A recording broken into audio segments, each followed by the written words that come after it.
Hey people, Al here with One Piece Chapter 1082 review.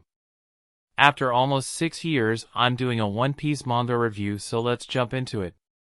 First, let's talk about how T-Bone died and how it might impact the story. So in this chapter we see that Marine Vice Admiral T-Bone was killed by a civilian from Pepe Kingdom. The reason he got killed was due to the bounty put on his head by Cross Guild.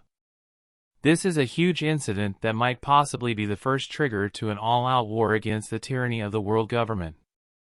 I'm saying this because until now in the story the civilians were too scared to do anything against the corrupt world government even if they were being wronged or were needy, but thanks to Cross Guild the civilians now have the motive and courage to move against the world government. Just look how an old civilian killed a Navy Vice Admiral to claim the bounty because his family was starving to death due to the poverty of the Pepe Kingdom and he was willing to do anything to save his family. With the media reporting about the T-Bone incident, the whole world now knows about it and more people are likely to go down the same path. So this is a big concern for the world government because they won't be able to do much if the whole world revolts against them. I really want to see how they will handle this with everything else that is going on.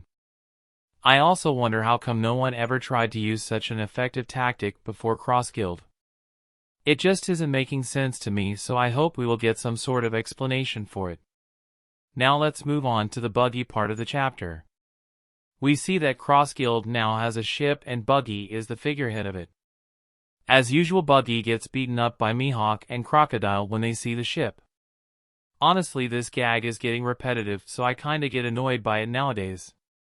It turns out that Crocodile's real objective is to create his utopia with the help of Cross Guild, and he wants to build a strong military force for that. Mihawk also agrees with him. I don't understand how Mihawk can agree so easily, and what is his actual goal here? I mean, if they want to create a utopia, then the world government will surely try to stop them in every way possible, so Mihawk going to such length without any sort of motive of his own wouldn't make sense at all.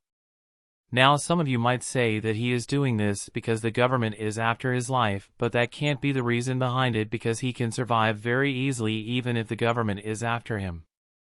Anyways, moving on, we see Buggy disagreeing with them, saying they are weak because they don't want to go after the One Piece.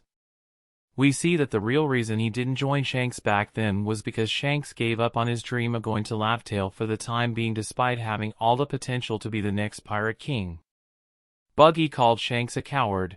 While reading this part, one felt bad for Buggy that I wanted to slap Shanks even though he is my most favorite character of One Piece. Buggy starts giving a speech to the whole crew before Mihawk and Crocodile can stop him. The speech was so powerful that it even shook Mihawk and Crocodile. The moment when Buggy said "let's go and claim it" was truly epic. By the way, that's also the title of the chapter. The fact that a coward like Buggy stood up against Mihawk and Crocodile, despite knowing he can get killed for this, shows just how much he cares about his dream. I honestly love this whole part, and I believe without a doubt that Buggy will become the Pirate King even if it's for a short while. At the end of the chapter we see that Sabo returns safely to Kamabaka Queendom with Moda and some other Lelousian people, and he is about to tell Dragon what exactly happened at the reverie. I hope Oda won't off-screen this part and we will finally get to know what happens. This chapter was really great and I genuinely enjoyed it. I'm looking forward to the next chapter and hopefully we will get some reveals about the reverie incident. As always, thanks for watching everyone. If you like my video and want to see me make more, then hit the like button and subscribe. If you want to say something, then leave a comment.